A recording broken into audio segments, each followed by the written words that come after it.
Hey, it's Taylor, and in this video, I want to tell you exactly how to eliminate bad habits for good.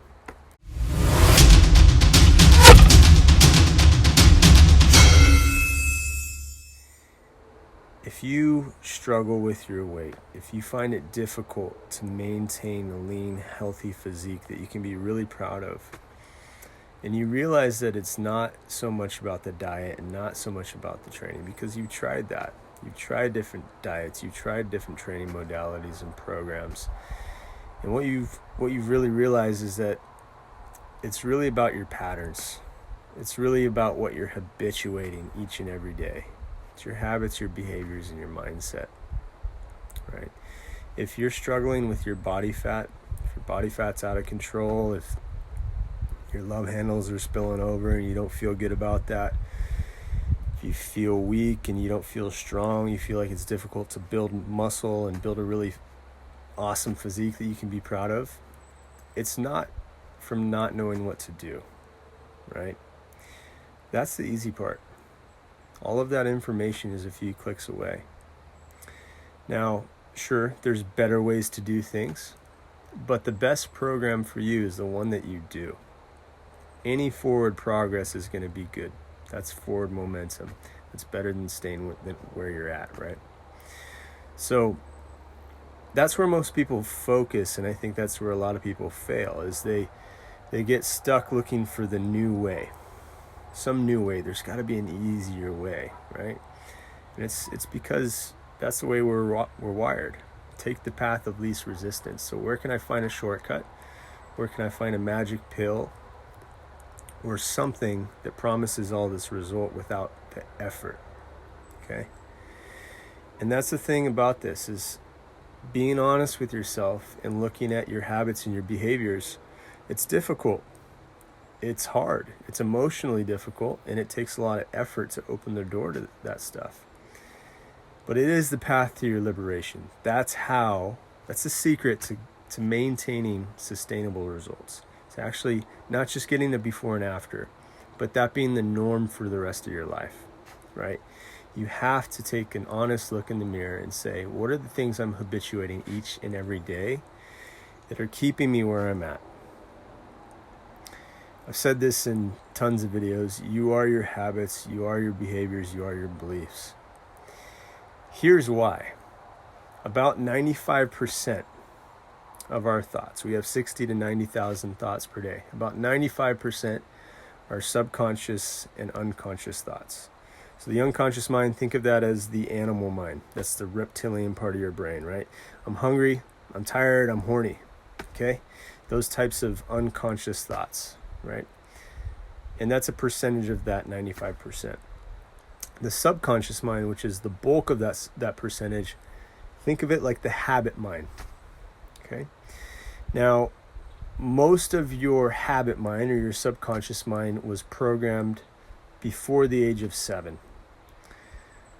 So right there kind of tells you something. If most of that was programmed before the age of 7, then what you habituate each day is largely due to that programming before the age of 7. And the reason why we program most of our subconscious mind before the age of 7 is because our brainwave frequencies when we're at that age, when we're children, is operating on the subconscious level. So I'm not going to get too far into brainwave frequencies, but you've got beta, you've got alpha, you've got theta, which is the subconscious, and then you've got delta. So delta is when you're in deep sleep. Theta is when you're kind of that half awake, half asleep state. So you're either getting up or you're going to bed, right? And then alpha, that's a very relaxed conscious, and then beta is what we're usually operating in. When I'm making this video, I'm in beta. It's the very analytical, conscious part of our mind, right? So it's important to understand that, because what that says is, well, if we want to change our habits, then we need to look at the subconscious mind. And to change your subconscious mind, you need to know how it started and how it was formed, because that's what you have to go back to reprogram it.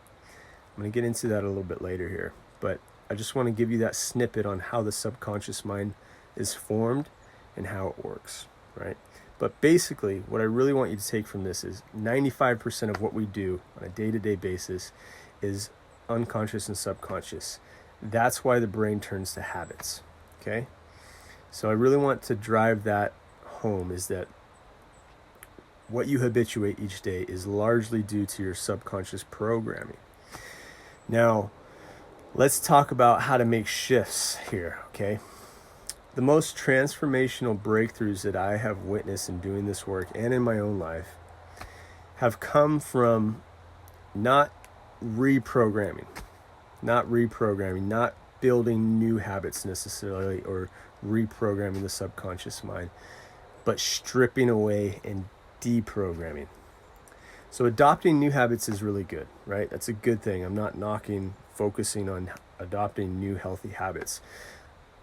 However, when that is the sole focus and there's an aversion to, or there's no focus on deprogramming and getting rid of bad habits, taking on new habits alone won't yield the life change that you're after, that sustainable, radical change. And after somebody kind of takes a look at their behaviors and habits and says, okay, what are the things that are really making the difference here? Is it adding things in, or is it these things that I'm doing every day, right? And getting really honest about those things without any judgment. This isn't an opportunity to berate yourself or feel shitty or play the shame game. It's more of a solution-oriented mindset. So looking at those things and saying, holy crap, these are the things that are holding me back. I'm no longer going to tolerate these things that I'm habituating that are holding me back. And I call these I will not declarations. You've got I will and I will not declarations. I will declarations, they're great. Like I said, they're positive, but they're not as powerful as the I will not declarations. And this is why I have every single one of my clients make a not to-do list, which is essentially a list of things that they identify that they're habituating, that are holding them back, that they vow never to do because they aren't aligned with their highest goals and values. And we want to be value-driven to live a purposeful life, right? So here's the thing, though. Making declarations like this, it stings. It can cause some emotional difficulty, right? So you have to be kind of easy on yourself when doing this. And oftentimes these are the hardest things to kind of give up because they're inside of our comfort zone, okay? It's easy to get excited about new habits, but looking at the ones that were holding us back, that's a big step outside of our comfort zone. So, look, combining that with building good habits, that's where the real magic lies, though. You create that positive feedback loop. You start building the evidence to keep going, and that leads to sustained success. That being said, don't just focus on building good habits. And the reason why is because that stuff, that idea of I will do these things, it's kind of out there in the ether, and there's going to be some pushback. There's going to be something in your subconscious mind that says, nah, that ain't you, man. Right? And this is why I think so many people struggle to build good new habits, is because it's that association with past failures, right? So you have to get comfortable with facing past failure and facing failure in general and where you've come up short. And do so without berating yourself again, because you can't learn anything through the lens of shame, right? And think about it, like everyone's doing this right now, New Year's resolutions, they're setting big goals. Truth is, 99% of those goals will never be met, not even 50% close to those goals. And it's because of those negative associations to failing at those goals previously. So you have to take a look at that. Now, I want to just explain to you one more reason why changing your habits can be difficult and taxing. And it's because of the decision-making process. So decision-making takes a massive amount of brain energy, actual ATP, right? Like real energy. And this is why I think it's really hard to change, because the brain falls back on habits to save energy, right? That's why you fall to the level of your habits. You can have all these conscious thoughts that are, going the right direction, but you're always going to fall to the level of your basic habits. And it's because the energy it requires to disrupt that is very high, right? And survival is all about energy conservation. So that's why our brain falls back on habits. So it's important to understand that, because now you know, okay, well, that's what I got to focus on, right? If you can change your habits, you can change your subconscious mind, you can change your prevailing thoughts, then you can really create some big changes. Now, let's get into breaking bad habits. And to do that, you have to understand how to intercept the different components of what leads to a habit, right? Or what leads to a habit. And that cycle is what I like to call the pleasure cycle. And I adopted this from Paul Chek, right? So let me explain it. You've got a trigger. Let's say you wake up feeling groggy. That leads to a craving, a wanting to deal with that, a wanting to reverse that. I want to feel alert, right? And then that leads to the response. I think he uses different words, so don't quote me on this, but the response is, okay, what's the thing that takes care of that? I'm going to drink some coffee, okay? So then you drink some coffee, and then that leads to satisfaction. You satisfy that morning feeling of feeling groggy. Now you feel alert, okay? Now here's the thing. It can take more and more revolutions the more you habituate that thing, and the more you get dependent on the neurochemical response. Okay, so let me explain. What happens if it becomes more and more difficult to reach satisfaction, to satisfy that trigger or that feeling? Does this sound familiar?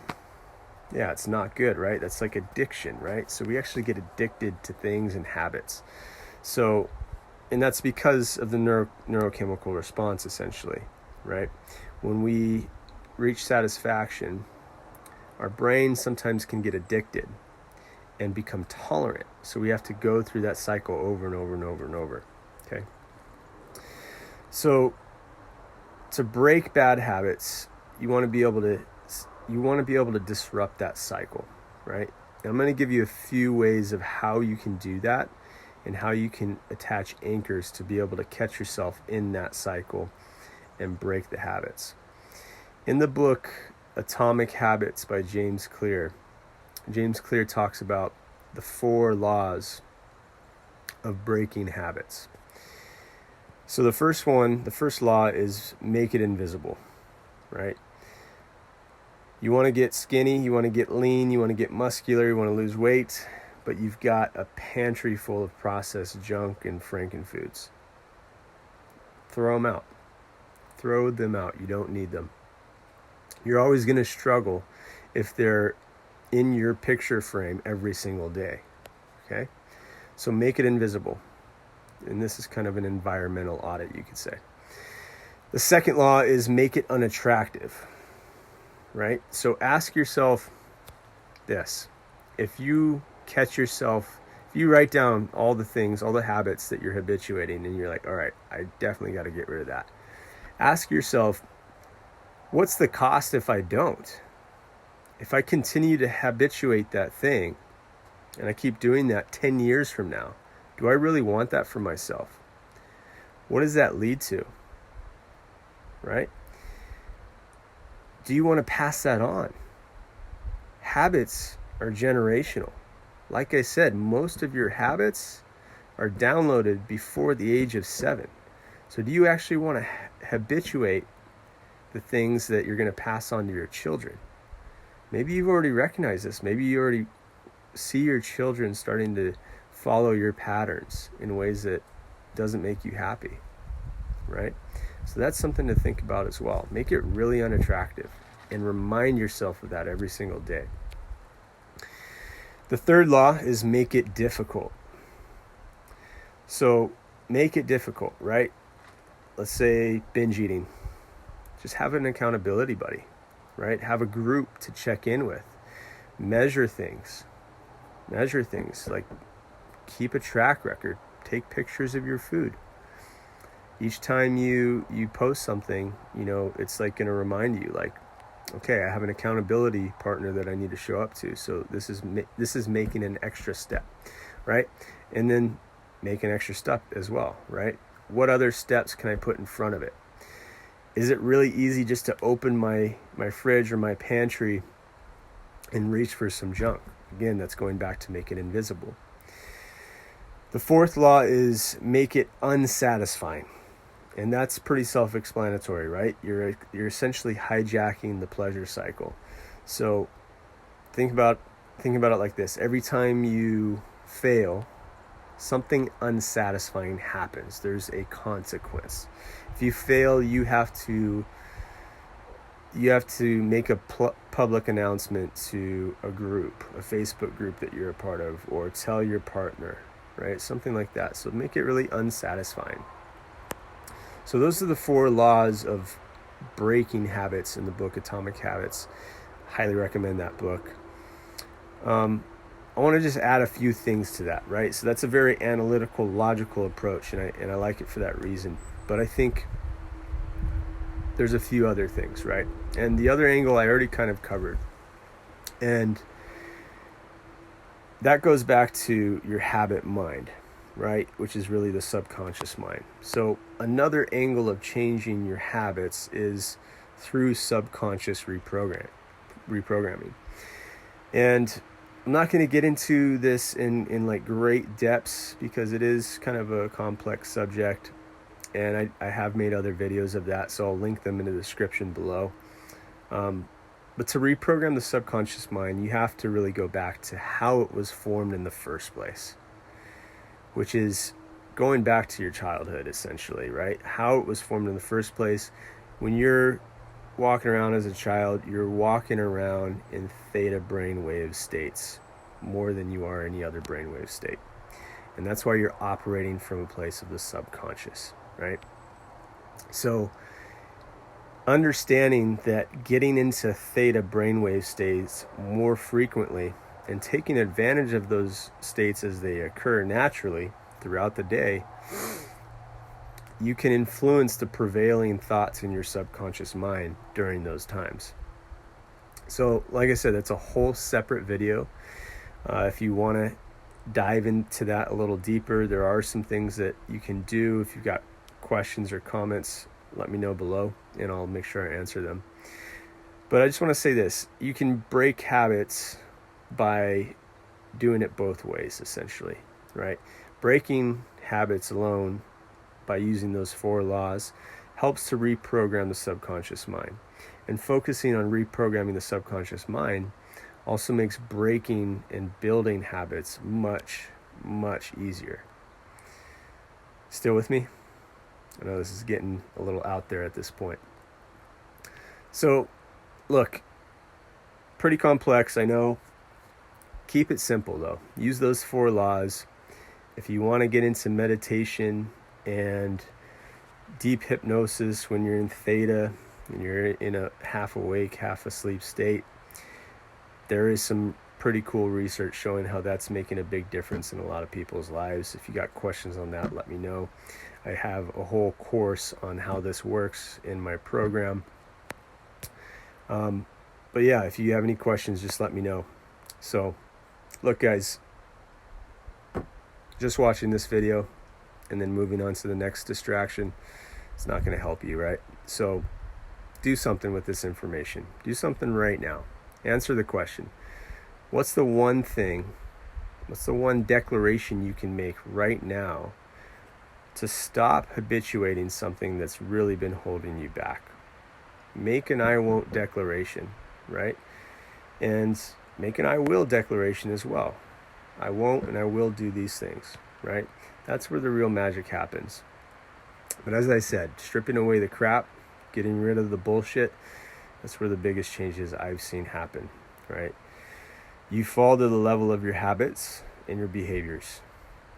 And more so when things get tough. You have a lot of external forces acting on you. That's really clear, okay? So do me a favor, guys. Let me know the declarations in the comments below. Please like, subscribe. That'll help me get this video out to more eyeballs, and I really appreciate it. I hope you have a fantastic day. On your side, it's Taylor. Peace.